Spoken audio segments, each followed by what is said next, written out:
Good afternoon from the Alton Towers Resort, where in this video we're going to be checking out a new experience that Alton Towers are offering this summer. So this is the garden and house tour. This is priced at £10 per person and it's a tour of the wonderful gardens, and finally we're going to get to go in the towers again. Oh, it's been a while since we've been inside the towers ruins, and there they are looking majestic as ever right behind us. And straight away just want to say how happy I am that finally there's some access available again to the towers ruins. Now in the past you've always been able to just walk around the towers free of charge during a normal theme park operating day and just enjoy them. However, unfortunately there's been a lot of vandalism taking place inside the towers, so they did make the decision to close them off and actually offer guided tours instead. And yeah, it's a VIP guided tour. I don't think £10 is too bad for a 2-hour tour actually. I don't think it is. Sometimes you can do guided tours and they're a lot more expensive than that, so I'm really looking forward to see what Alton Towers have done with this one. Now the meeting place is just out the front of the towers. I think we're going to be heading down into the gardens first. It's always lovely walking around the gardens. It's a shame we're not got a nice sunny day today, but we'll get loads of shots, find out lots of information, and I think this is going to be really nice. And then I think we're going to be heading up into the towers and get some awesome views. Because this is actually done in the middle of the day as well, it means that we're going to get to see the rides operating from on the roof as well. I just cannot wait to get back on the roof of the towers because it has been so long and the views from up there are incredible. You get some lovely shots of the Smiler, and depending on where we go up there, like other parts of the park as well. So come and join us. We're going to see what this new experience is like here at Alton Towers. So we've made our way round from the beautiful Her Ladyship's Gardens here to the front of the towers to the iconic house and garden tour meeting point. I am loving the sign just here as well. You've got the Shrewsbury crest just up there at the top as well. Very nice. Yeah, we're looking forward to giving this a go, aren't we? Yeah, so I believe we're going to be wearing headsets, so it's easier to hear the guide, which I think is really good. Sometimes they end up shouting, so at least with a headset, at least everyone's going to be able to hear equally. It's a lot more calm as well, isn't it, like that? I'm really looking forward to it. Yeah, I'm really looking forward to it. You can book on the QR code there as well, if you haven't already, and yeah, of course you can book it from the Alton Towers website directly as well. But yeah, we're just going to wait here now, and yeah, the tour guide should be coming at 2 o'clock, and then it's a 2-hour tour, starting off in the gardens and then up into the house itself. So you're going to get some footage along the way, and also as well put some nice music, some shots throughout the gardens and towers, and do some talking throughout as well and give you a bit of information. Let's go. And we're all ready to go just here. Got my earpiece in. The good thing is I can go up and down on the volume, and it's got my lanyard. I think this is really good because it means that the tour guide hasn't got to shout. Yeah. At least everyone's going to be able to hear equally, which is brilliant. Yeah, very nice. Yeah, we're just down here at the meeting point out the front of the towers. We're going to be starting the tour shortly.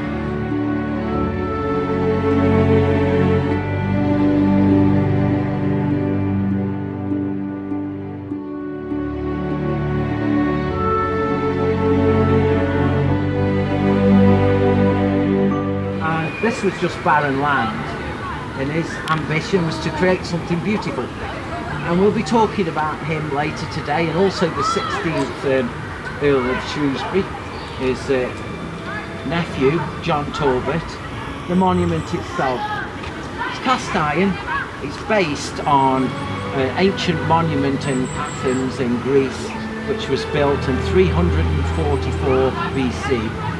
This is called the Karagic Monument. The one in ancient Greece is called the Karagic Monument of Lysicrates. Now, this is obviously millennia later, not 344 BC. It's 1830 to be precise.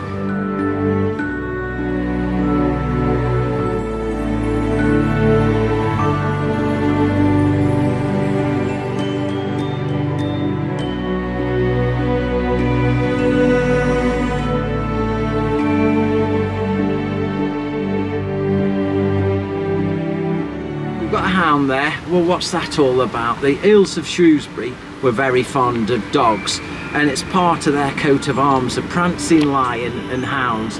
When we go through the gardens and also in the house and the house gardens as well, you'll see hound statues all over the place and even on coats of arms. So it's a symbol of the Talbot family. One family on a tour before counted about 30 hounds, so if anybody wishes to count the number of hounds they see on the tour, feel free and let me know at the end of the tour.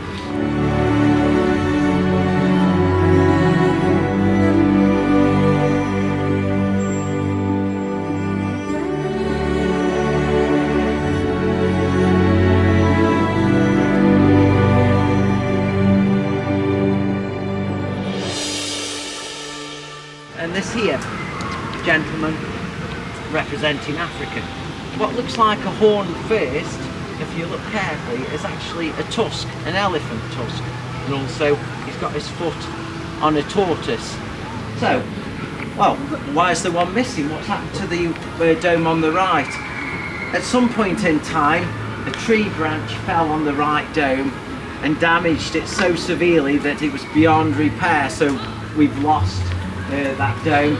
The building itself is, like all the buildings in this garden, class 2, and the house as well as class 2. The gardens that you're actually in are class 1, which is the highest grade.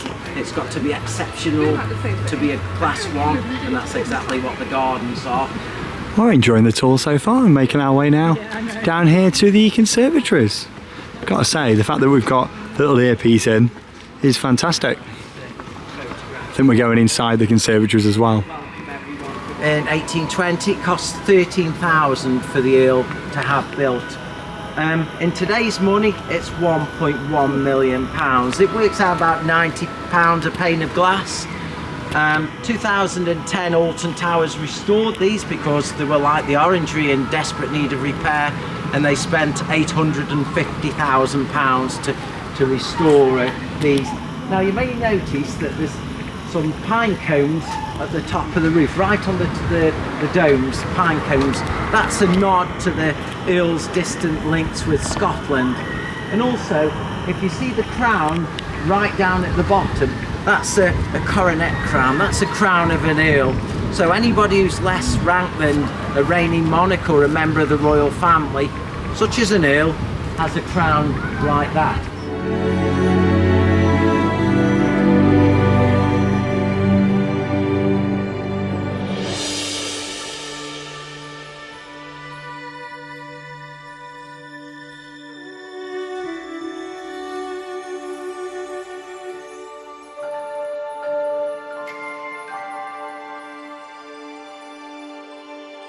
If you look up at the top and then look down below, you can see that when they were doing the restoration work or before, water was obviously leaking in. It was probably affecting the metalwork, drip, drip, drip on the floor, creating a stain. You can see where the scaffolding has been positioned here because it had taken some work, and for £850,000 to be spent on these conservatories, it's a lot of work needed to be done to get it up to a first-class building. So if you'd like to take any photographs, please, or video, feel free to do so.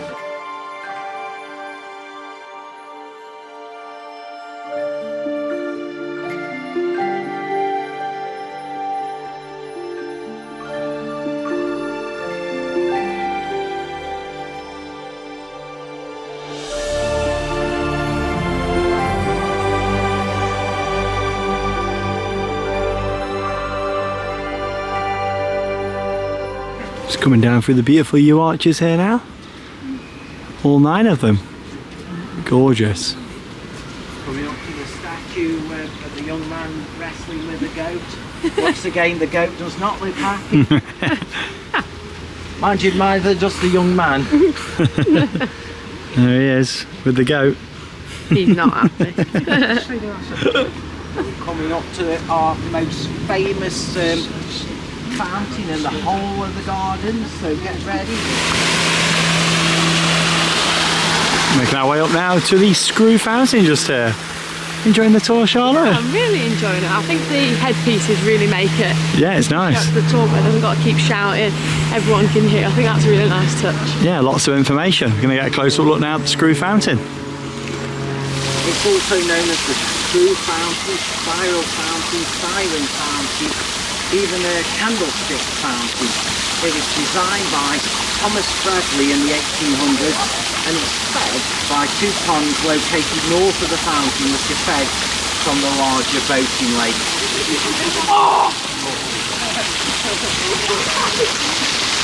But it's been man-made, carved in there. So what about this bear? Well, in the 1850s, quite a few people had come to Alton Towers to view the bear. There was a large black bear that resided in there. One visitor was a Mrs. Tompkinson, She could have been from nearby Cheadle, Staffordshire, one of the local market town. So why do I say this? Well, the year is 1857 to be precise. How have we got an exact year? We've got an exact year because the local physician in Cheadle says, I wish to report Mrs. Tompkinson's hand has been badly mauled by the bear. So obviously she was petting the bear too much. But there's a sting in the tail for that. A few months later, a bill comes through. I want payment for one stuffed and mounted bear. The bear was obviously stuffed and mounted, and for quite a considerable length of time was on display in the house, in the Alton Towers house itself.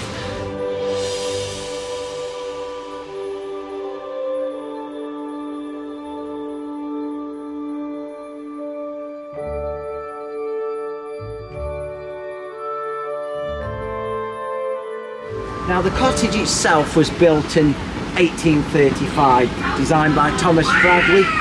Now the Earl employed a harpist called Edward Jarvis, a Welsh harpist, and he resided there for a number of years, and the Earl loved to hear the music from his harp coming across the valley, and he was really taken with the harpist. The harpist used to play Welsh folk music, and in modern times it's been used as a tea room and a restaurant, both inside and on the patio. I remember when I was a boy that there was a silver service there, cream teas on there, summer's day, not quite like today, views across the valley, magnificent, magical.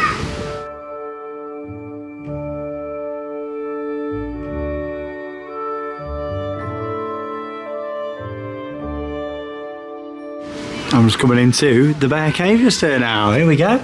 So obviously you've had the big gate on, all blocked in on that side as well.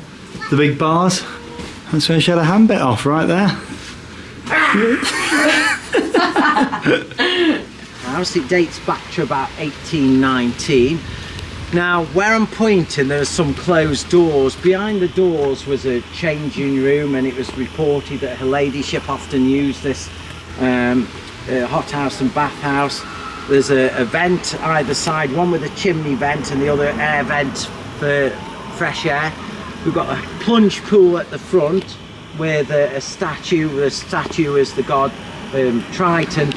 So even in the 21st century we've still got hot pools, we've still got cold plunge pools. So not a lot has changed in since some 200 years ago.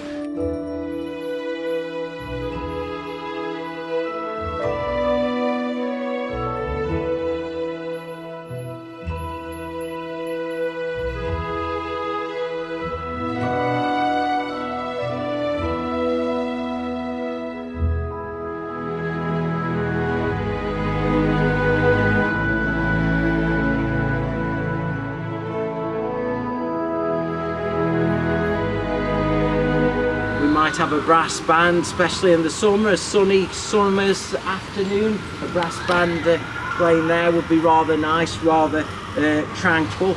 There are several late Neolithic, late Bronze Age burial mounds called barrows, which on the archaeology maps are still registered.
So we're just making our way now through Her Ladyship's gardens here.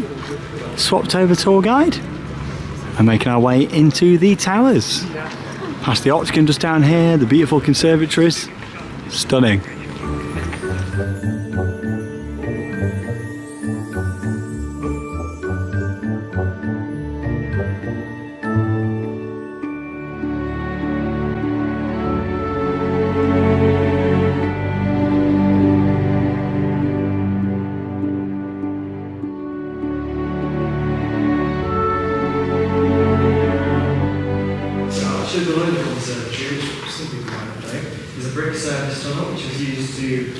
Take coal and other goods into the house sort of without being seen. It's not really below. You can sort of see the recesses of where that would come out. There's sort of like a divot in the ground just over there. There's some original floor tiles over there. They're original Minton tiles designed by Puget himself. He's known to have sketched a number of encaustic tiles at the towers, whilst on train and stoke. A young Queen Victoria, then princess, just 13 years old, actually had tea in this very conservatory. Little known fact. She recorded this in her diary at the time in October 1832. And here we go, for the first time in a long while, we're heading into the towers just here. Starting off in the tea room.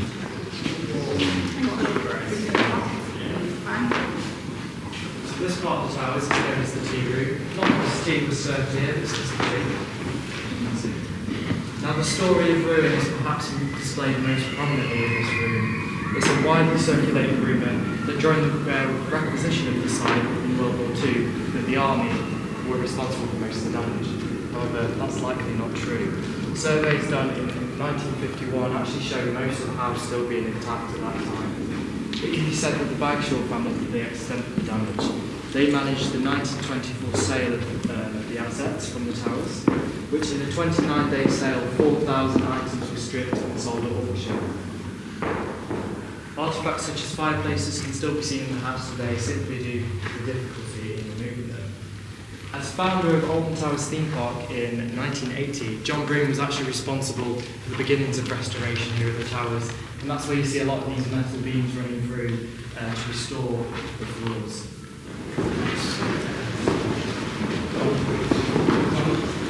Here we go, we're going into the attic now.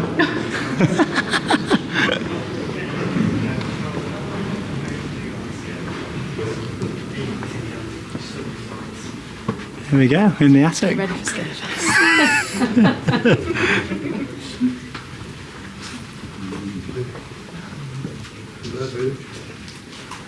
Into the banqueting hall. Wow. The Great Dining Hall.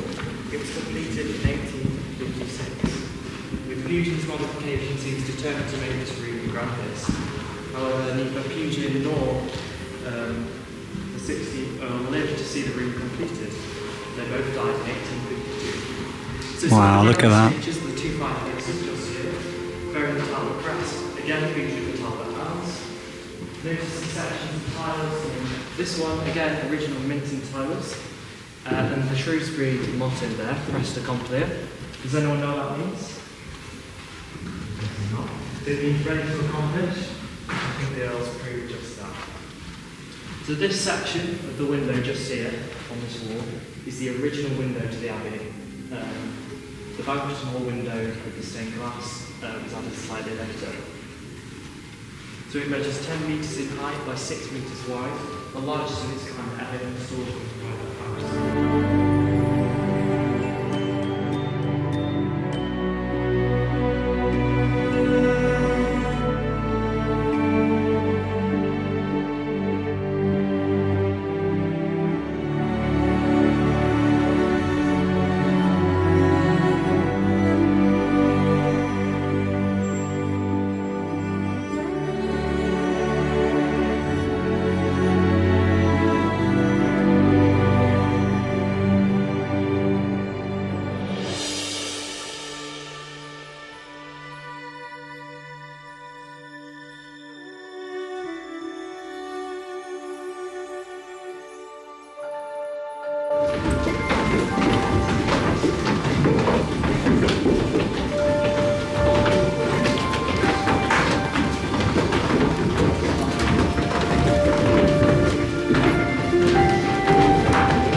about to make our way up onto the roof of the house just here to get some awesome views.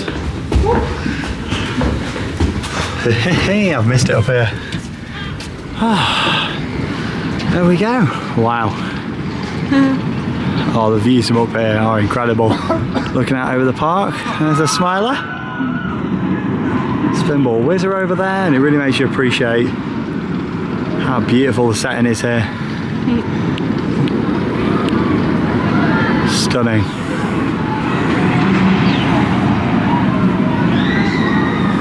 And you've got all the west wing over there on the right hand side.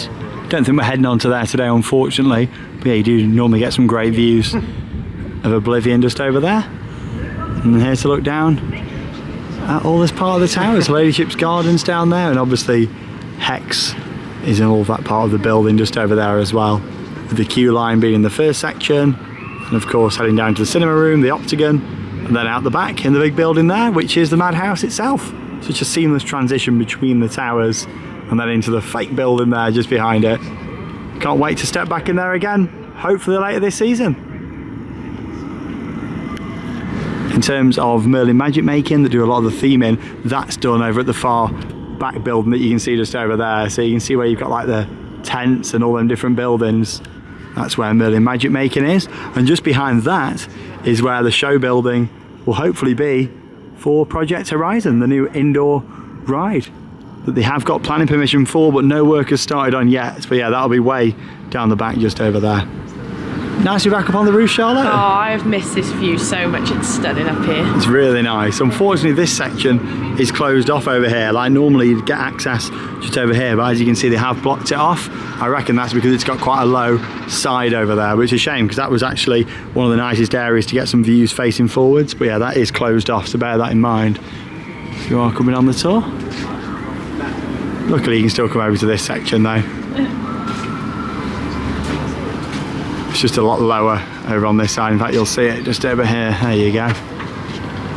Yeah, you could get down onto there before. And that's the roof for the banqueting hall. Very nice to come back up here though and see it again for the first time in a good couple of years, you know. Looking out over the wonderful grounds. Courtyard over there, the Weaver Hills over in the distance as well. It's a great angle because you can see Big Bob's head just coming out from the trees over there at Wickerman.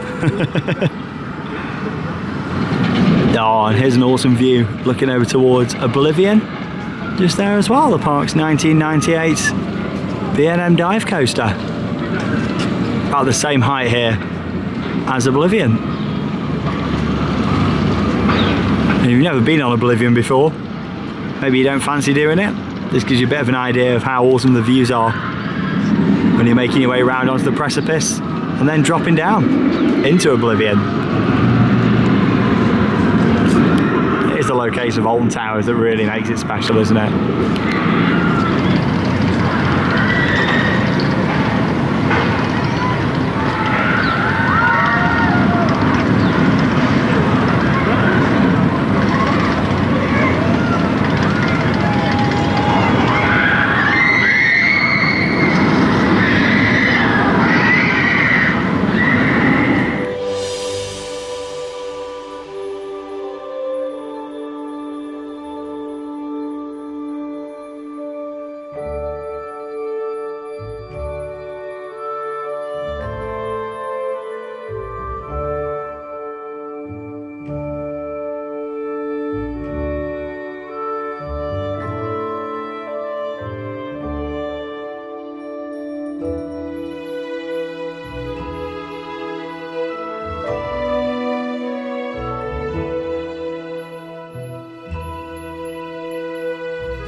And time for the final part of the tour now, where we've made our way into the chapel.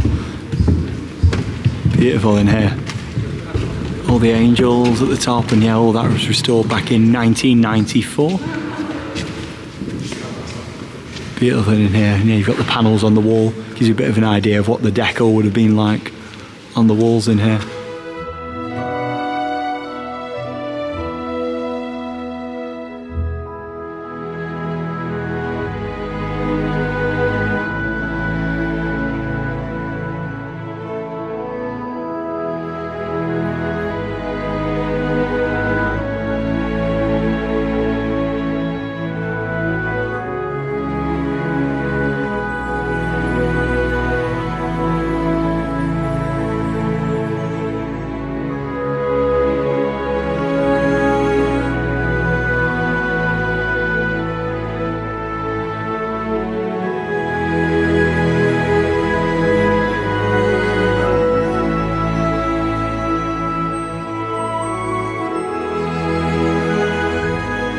Well, that does bring us to the end of the iconic House and Gardens tour here at Alton Towers. It's a new offering for 2024. As you mentioned at the start, priced at £10. It is definitely worth the money for what you're seeing on here, isn't it? Yeah, £10 for a guided tour is so good value for a 2-hour tour, and the tour guides were amazing. They were really good, like nice and informative. As we mentioned a couple of times, I think it's really nice how you get the headset with the information. That was very good. It worked throughout, even quite a distance, didn't it? Yeah, like we was quite far away from the tour guide and it was just working so well. It's so good that they haven't got a shout out to everybody and you can just hear it through an earpiece. It's nice, obviously. I used to actually do these tours myself back when I worked here many years ago now. So it was nice to be on the other side and come and see one of these tours, and they did a fantastic job with all the facts and information. Obviously you could hear some of those throughout the video. I put a few extra bits in here and there because obviously we had the earpiece in, so it might not have picked up as good on the camera, you know, so I've added a few bits in there as well. Some nice music and information. It's been really nice, and of course the gardens themselves are beautiful to walk around.